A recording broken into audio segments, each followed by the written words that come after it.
A little girl chases her pony into a canyon one morning, and what she finds there changes her family's life forever with adventure and kindness. That's the hook that'll grab you in this fun Wild West story, pal. Let's see what happens. The little girl followed the little pony one morning. What she found in the canyon changed everything. Red Rock, Wyoming Territory, early spring of 1883. The frost had not yet lifted from the ground, and the sun was just a pale smear behind the eastern hills. Sarah Collins knelt in the thin grass by the south fence, hammer in hand, pressing a warped board back into place. Her gloves were worn at the fingertips, the nails cold in her pocket. Every post she repaired was another day. This fence might keep the animals where they belong. Mama, the pony's running to the canyon. Sarah's head jerked up. She spotted Emily by the barn, her small hands pointing toward the far pasture. "Stay here, Emily. It's too dangerous," Sarah called out, her voice sharp with worry. "But I can catch him." Emily's words were small, hesitant. But before Sarah could say another thing, the little girl spun and darted off, her boots kicking up puffs of frost-bitten grass. "Emily!" Sarah dropped the hammer and ran, her skirt snagging on a low splinter of fence as she scrambled over the rise. Buttercup, their golden pony, was moving at an easy trot ahead of Emily, his tail swishing lazily. The rope from his halter trailed, in the dirt, and he followed the narrow path toward the canyon. Sarah's chest tightened. That canyon was trouble, steep drops, loose stones, and cracks in the earth deep enough to swallow a man. Her husband had told her once that a single misstep there could end a life. By the time she caught sight of Emily again, the child was already halfway down the trail into the canyon, her short legs quick and determined. Buttercup had vanished around a bend. "Emily, stop right now!" Sarah's voice echoed off the canyon walls, but the little girl didn't turn. When Sarah rounded the bend herself, she found Emily crouched in the dust, not looking at the pony at all. Buttercup stood a few paces away, head lowered, sniffing at something lying in the shadow of a rock outcrop. It was a man. He lay on his side, his coat torn at the shoulder, a dark stain spreading across the leather. One leg was bent at an unnatural angle, and there was a deep gash on his forehead. Nearby, the shredded remains of a saddle lay in the dirt, the stirrup leather sliced clean. Drops of blood led up the trail, mixed with the sharp gouges of hooves as if there had been a struggle. Emily looked up. "Mama, he's hurt bad. He won't wake up." Sarah knelt quickly, brushing dust from his cheek. His skin was cold, but there was a pulse, faint, steady. His face, though streaked with blood, was strong-boned beneath the stubble. Whoever he was, he hadn't been here long. "We have to help him," Emily said, her voice small but certain. Sarah glanced around. No other rider. No sign of whoever had done this. The canyon was silent except for the distant call of a hawk. Emily tugged at the strap of her little canteen, the one she used when she chased Buttercup, in the yard. She unscrewed it with both hands and tipped it toward the man's lips. "Emily, that's—" Sarah began, but stopped as she saw the water trickle into his mouth. His throat worked in a shallow swallow. "He's thirsty," Emily whispered, though Sarah could see her own lips were dry and cracked. Sarah took a slow breath, then slipped her shawl from her shoulders and draped it over the man, tucking it around his sides to hold in the meager warmth. The wind carried the smell of dust and sage sharp in her nose. "Come on, sweetheart," she said quietly. "We're taking him home." Buttercup flicked his ears as if understanding, and Sarah began to figure how to move an unconscious man out of a canyon with nothing but a rope, a pony, and the stubborn will that had kept her and Emily alive these past 2 years. The canyon wind cut sharp and cold as Sarah dropped to her knees beside Emily. The little girl was sitting in the dust, her tiny hand resting on the arm of a man sprawled half in shadow. He looked to be in his mid-30s, broad-shouldered under a weather-worn leather coat, now darkened with blood at the shoulder and across his temple. Emily stepped back. Sarah said quickly, her eyes sweeping over him, "He's hurt bad." Emily shook her head. He woke up for a second, then closed his eyes again. Sarah pressed 2 fingers to his neck. A pulse, weak, but there. Her first instinct was to run for help, to fetch Sheriff Talbot or anyone from town who could deal with an unconscious stranger. She didn't know this man. He could be trouble. Then his eyelids fluttered, and for the briefest moment, his gaze met hers. There was no threat in it, only a raw, wordless plea. Something in that faint, desperate look made her pause. "All right," she muttered under her breath. "We're not leaving you here." She glanced up the slope they had come down. The path was narrow, scattered with loose shale. Getting him out would be hard, but leaving him meant he might not survive another hour. "Emily, get the rope from Buttercup's saddle," she instructed. The little girl scrambled to obey. Sarah looped the rope carefully under the man's arms, wincing as he groaned faintly. She anchored it to Buttercup's small but sturdy frame, then took the lead herself, pulling while the pony stepped forward. Inch by inch, they dragged him up the slope, Sarah digging her heels into the dirt for leverage. Emily tugged alongside her with all the strength her small body could muster. By the time they reached the rim of the canyon, Sarah's arms burned, her breath sharp in her chest. Buttercup stood, panting, ears flicking nervously. "Just a bit more," she told Emily, and together they managed to half-carry, half-drag the man toward the house, inside. She cleared the table with one sweep of her arm and lowered him onto it, his head lulled to one side, a fresh streak of blood staining her sleeve. "Emily, bring the clean rags from the shelf," Sarah said, reaching for the basin. She poured water from the kettle, the steam curling into the cold room. With quick, practiced movements, she cleaned the wound at his temple, then tore a strip from an old sheet to bind it. The shoulder wound was deeper. She packed it with cloth and tied it tight. As she worked, her hand brushed against something under his coat. She reached in and drew out a small, worn leather pouch. The initials J.D. were pressed into the flap. Beneath it, tucked into an inner pocket, was an old silver badge, dulled with age, but still bearing the engraving of the Wyoming Stock Growers Association. She stared at it for a moment. That badge marked a man of means, someone who owned cattle in large numbers, maybe hundreds of head. What was a man like that doing injured and alone in a canyon? The man stirred, his lips moving. Sarah leaned closer. "Dame, took the herd, and my horse." The words were barely more than a breath before he slipped back into unconsciousness. Sarah straightened slowly, her mind working. Whoever this man was, trouble, had found him, and now, whether she liked it or not, he was lying in her kitchen, and his trouble might not be far behind.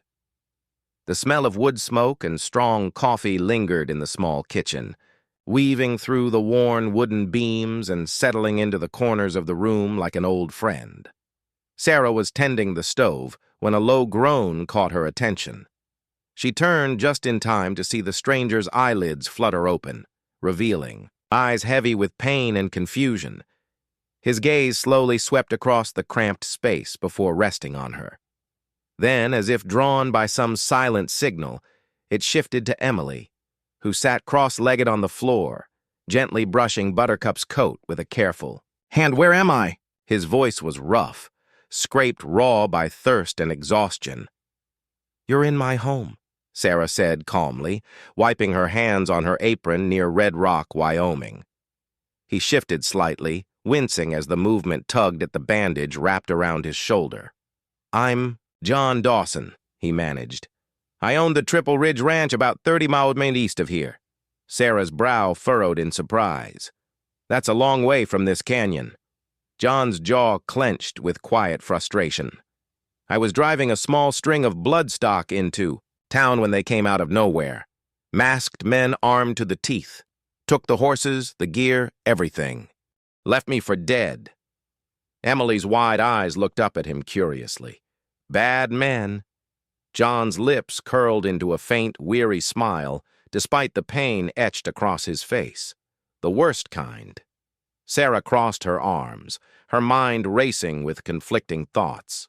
A man, like this, wealthy enough to own a large ranch, could bring danger right to her doorstep. Red Rock was a small community. Word of his presence would spread quickly, and that could mean trouble. "You should be in a doctor's care," she said cautiously, "or at least at the sheriff's office." John shook his head stubbornly. "I need to be on the trail. Every hour I'm laid. Up, they get farther away.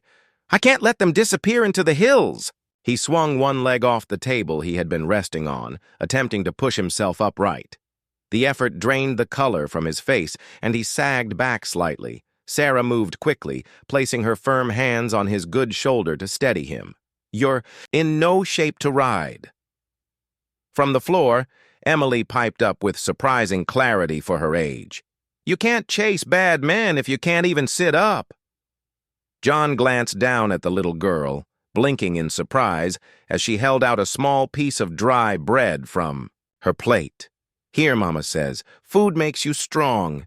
His eyes softened in gratitude, and for a moment, some of the tension eased from his face. He accepted the bread slowly, savoring it as if it were a feast. Sarah let the silence linger before she spoke again. "You'll stay here until you're steady, enough to stand without falling over. A few days at least." John's voice was laced with reluctance, but the edge was gone. "I don't like being grounded," he admitted. "On one condition, no one in town hears about me." "Not the sheriff, not the storekeeper, no one." Sarah studied him, curiosity sharpening her tone. "Why?" "If they think I'm still breathing, they'll come looking to finish the job," he explained quietly. "I'd rather they believe their work is done." After a long moment, Sarah nodded firmly. "Fine, you'll recover here, but understand, my daughter and I keep to ourselves. I won't have trouble spilling over into our lives." John met her gaze steadily, respect shining through his weariness. "I don't plan to bring you trouble, Mrs. Collins," she supplied. "Mrs. Collins," he repeated, inclining his head in acknowledgement. "Then it's a deal." Emily smiled brightly at the exchange, clearly pleased with her role in keeping the stranger from riding off half dead. Sarah, however, kept her thoughts guarded, wondering what kind of man could lose everything in a canyon and still carry such quiet resolve in his eyes. The days that followed settled into a rhythm Sarah had not expected. Each morning she would find John awake early, sitting at the table, with a cup of coffee Emily had proudly poured for him, half full of grounds because she had not yet mastered the art. He bore it without complaint, thanking her every time. His shoulder healed slowly under Sarah's careful hands. She boiled water, changed the bandages, and checked the wound for signs of fever. "You've done this before," he remarked one evening as she tied the last strip of clean cloth in place. "I had to," she answered quietly. "When my husband was alive, the nearest doctor was a day's ride. You learn what you must." By the fourth day, he insisted on doing more than sitting at the table. "You have a fence that looks like it's holding itself together out of stubbornness," he said, nodding toward the back pasture. Sarah hesitated, but before long, she saw him out there with a hammer in hand, moving more carefully than he probably wanted her to notice. Emily tagged along, holding nails for him and chatting about Buttercup's antics. He also took to giving Emily short lessons on riding. "The trick is to make her trust you," he told her as the little pony snorted under the saddle. "Not by pulling hard on the rez, but by letting her know you're steady," Emily beamed, repeating his words back as if they were gospel. One chilly afternoon, Sarah hitched the wagon and drove into Red Rock for supplies. At the mercantile, while measuring out flour, she overheard two ranch hands speaking in low tones near the stove. "Word is that gang still around?" One said. "Cleaning up loose ends.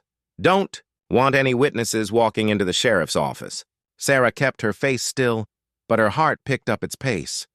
She finished her purchases quickly and headed home, the sound of their words following her all the way down the frozen road. That night, after Emily had gone to bed, Sarah found a freshly sharpened knife resting just inside the back door. It was hers. She recognized the handle, but the blade gleamed in the lamplight. John was sitting by the fire, running a wet stone across his own belt knife. He did not look up when she entered. She knew without asking that he had sharpened hers and that he had placed it there deliberately. "You planning on butchering a hog in the kitchen?" she asked lightly. "Just thought it should be ready," he said, still working the stone along the edge. She did not press him. The gesture spoke for itself. He had heard the same whispers, or guessed the danger, and rather than talk about it, he had prepared her to face it. Later, as she banked the fire for the night, Sarah found herself watching him from across the room. His strength was plain enough, but it was this quiet watchfulness, the way he guarded without fanfare, that unsettled something in her. It had been a long time since anyone had thought of her safety before their own. It was late in the afternoon when Sarah heard the sharp clatter of hooves in the yard. She stepped out onto the porch, wiping her hands on her apron, just in time to see Buttercup trotting in from the west pasture, the direction of the canyon. The little pony's flanks were streaked with mud, and the saddle was skewed, leather straps marked by long, fresh scratches. John was at her side before she could even call for him. His gaze swept over the pony and his expression tightened. "That is not from grazing in the meadow," he said, running a hand over the saddle's gouged edge. "These are fresh, and this mud, canyon mud. I know it anywhere." Sarah frowned. "What are you saying?" "I am saying," he replied, low and certain, "that someone has been near your land today. And if Buttercup came from the canyon in this shape, it was not just a passer-by the gang that took my horses. They may be moving through here again, without another word." He grabbed his coat and hat. "I am going to see for myself. I am coming with you," Sarah said quickly. "You are not," he countered. "If they are still close, I am not putting you and Emily in their path." A small voice interrupted them from the doorway. "I want to come," Emily said, hugging the porch post. Sarah shook her head. "No, sweetheart. Stay here." They compromised, taking Emily inside and telling her to keep the door locked until they returned. Then Sarah and John led Buttercup toward the canyon, following the hoof prints in the damp earth. The sun was slipping low, shadows stretching across the rocky ground. When they reached the mouth of the canyon, John slowed, scanning the ground. "Here," he murmured, crouching beside a patch of disturbed soil. The prints were deep, the shape unmistakable to an experienced rancher. 4 horses shod like the ones that ran off with my herd. Same spacing, same size. Sarah crouched beside him, her pulse quickening. "So it is them. I would stake my life on it," he said grimly. For a long moment he stared down the canyon trail, his jaw set. "If I ride tonight, I might catch them before they get too far ahead." "You are not strong enough yet," Sarah said firmly. "You can barely lift a fence post without wincing. What happens if you face them and you are not ready?" "I cannot wait forever," he replied. "Every day I sit here is another day they get farther away." Emily's voice startled them both. She had followed quietly to the barn and was now standing just behind them, her eyes wide. "If you get hurt again," she said softly, "Mama will be sad." John turned, the hard edge in his face easing. "Emily?" She looked down at her boots. "You said you would teach me to ride better. You cannot do that if you go away and get hurt." For a moment, no one spoke. Then John drew a slow breath, straightened, and gave a single nod. "All right," he said. "I will wait, but I am not wasting the time." Over the next days, he quietly gathered supplies, a coil of rope, a box of cartridges, dried food, and a bedroll. He spent the mornings helping Sarah with chores, the afternoons walking the fence line, scanning the horizon. Sarah pretended not to notice the preparations, but she felt the difference in the air, like a storm building far off, too distant to hear, but close enough to sense. And John stayed, for now, his watchful presence as steady as the mountains beyond the canyon. The rain had been falling since dusk, steady and cold, turning the yard into a patchwork of mud and slick grass. Sarah had just finished banking the fire when she heard it. The dull, uneven thud of hooves, too many for a single rider. Then came the coarse laughter, drifting through the night air like the smell of smoke before a blaze. Emily stirred in her sleep as Sarah crossed the room and peered through the curtain. Shapes moved against the darkness. 3. Maybe 4 men on horseback, lantern light flashing off wet slickers and the glint of steel. The door burst open before she could move, slamming against the wall. A heavy-set man stepped inside, water dripping from the brim of his hat. His eyes roved over the room before settling on her. "Even in, ma'am," he drawled. "We'll be taking whatever food you've got, and you're going to tell us where you're keeping that fellow Dawson." Sarah's heart kicked hard in her chest. "I don't know anyone by that name." One of the others, tall, lean with a scar curling around his mouth, grabbed her by the arm. "You'll remember quick enough if we give you reason." Before she could speak, the leader's head jerked toward the sound of hooves pounding up fast from the shadows. Out of the dark and rain, a horse lunged forward. John Dawson in the saddle, soaked to the bone, his hat pulled low, eyes locked on the man holding Sarah. He did not shout. He did not warn. In one fluid motion, he swung down, caught the leader's arm, and hauled him clean out of the saddle. The man hit the ground with a grunt, and before he could reach for his weapon, John had twisted it from his hand and shoved him face first into the mud. Chaos erupted. Scar-mouthed man turned toward Emily's bedroom door, but Sarah was already moving. Her fingers closed around the knife John had sharpened days earlier and left on the shelf by the hearth. She slashed at the rope binding her wrists, then lunged forward, cutting the cord the tall man was fumbling with to block her way. "Emily!" she called. "Come here now!" The little girl darted into her arms and Sarah pulled her toward the kitchen door, shoving it open into the rain. Behind them, the fight was quick and brutal, John moving like a man who had been ready for this night all along. The clatter of hooves came again, this time from the east. A voice shouted, "Sheriff's here!" Lanterns bobbed through the rain, and within moments 2 deputies had the remaining men disarmed and in irons. The sheriff, a wiry man with a gray mustache, tipped his hat toward John. "Got your message this afternoon?" "Good timing." John nodded, breath still heavy but steady. Knew they'd come back for what they missed. Sarah held Emily close, her pulse still pounding. She looked at John, mud on his face, rain streaming from his hair, and realized he had not just been waiting for the gang, he had been planning for them, making sure the sheriff was within reach. The knife was sharp, the ground in his favor. When the last of the horses clattered away under the deputy's watch, John walked over to her. "You're both safe," he said quietly. Sarah met his gaze, the truth settling deep in her chest. "Because you thought ahead." He gave a faint smile. "Because I promised." The days that followed the attack were filled with hard work and slow recovery as the storm and ensuing chaos had left deep marks on Sarah's farm.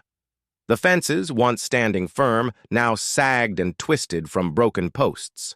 The heavy gates were torn from their hinges, clanging hollowly in the wind.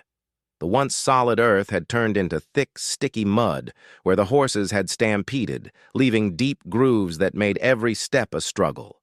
Yet John was everywhere at once, his hands steady and sure despite the ache that lingered in his injured shoulder.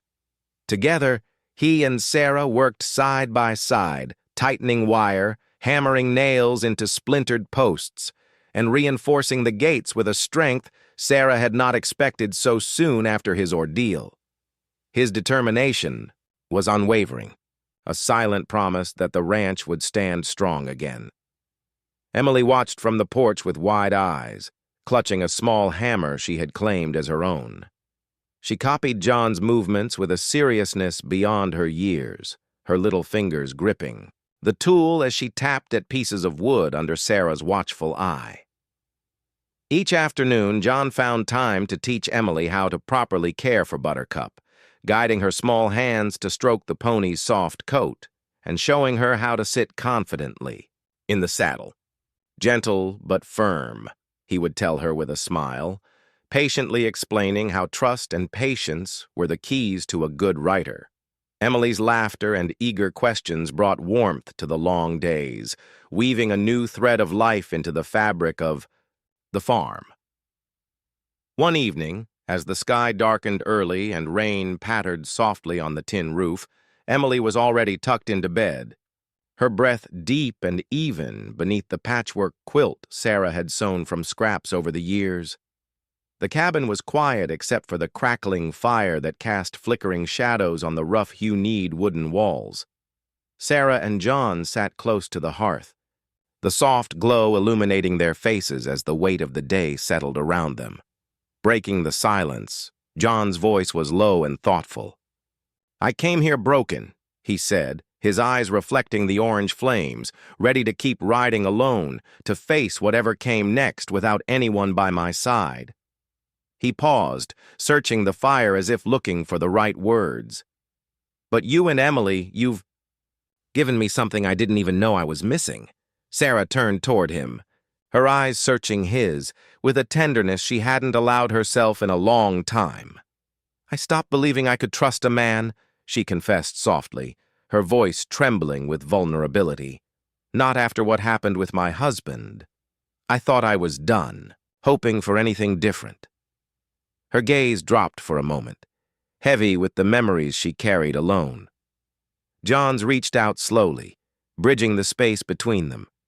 His hand brushed gently against hers, warm and steady, as comforting as the fire, light dancing around them. "You don't have to carry that alone anymore," he said quietly, the sincerity in his voice wrapping around her like a protective blanket. Their eyes met, and in that moment, the walls Sarah had built around her heart began to crumble, not as barriers, but as foundations for something new, something stronger. The heat of the fire inside the cabin seemed to ignite a warmth within her chest that she hadn't felt in years. Without a word, John leaned in, his breath mingling softly with hers. The roughness of his beard grazed her cheek as their faces drew closer, a tender connection sparking between them. Sarah's hand rose instinctively to his neck, fingers curling into the worn leather of his coat, grounding herself in the quiet intimacy of the moment. Their lips met in a gentle, hesitant touch, the first question in a silent conversation, the first answer to long, unspoken hopes. The flickering flames caught the sparkle in their eyes, highlighting the unspoken promises and fragile beginnings of trust. When they finally parted, Sarah rested her forehead against John's, the world outside shrinking until all that remained was the crackle of the fire and the steady rhythm of two hearts learning to heal and to believe again. From that night forward, the line between stranger and savior blurred into something deeper and more profound. No longer bound merely by gratitude or circumstance, they began to build a family, growing stronger with each passing day. Together, they crafted a home not just of wood and stone, but of shared hopes, renewed dreams, and the kind of love born in the quiet moments after a storm. The morning sun spilled, golden light over the Dawson Ranch, its warm rays stretching long and lazy across the rolling fields and weathered barns. The gentle breeze carried the fresh scent of pine and earth, rustling through the tall grasses and whispering promises of new beginnings. Sarah stood on the worn wooden porch, her eyes tracing the familiar contours of the land she had called home for years.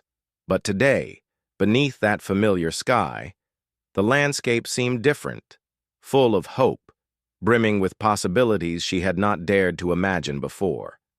John stood quietly, beside her, his presence steady and reassuring.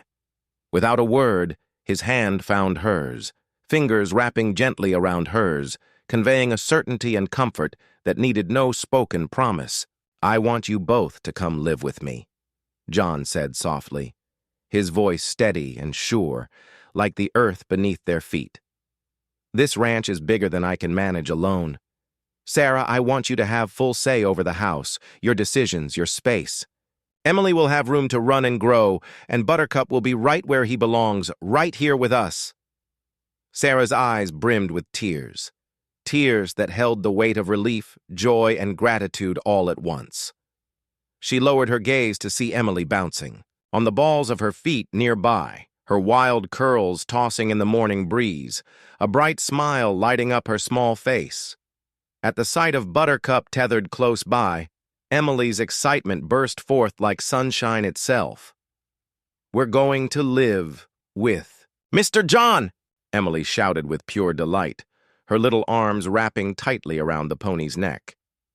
Buttercup nickered softly in response, as if understanding every word, sharing in the happiness of this momentous day.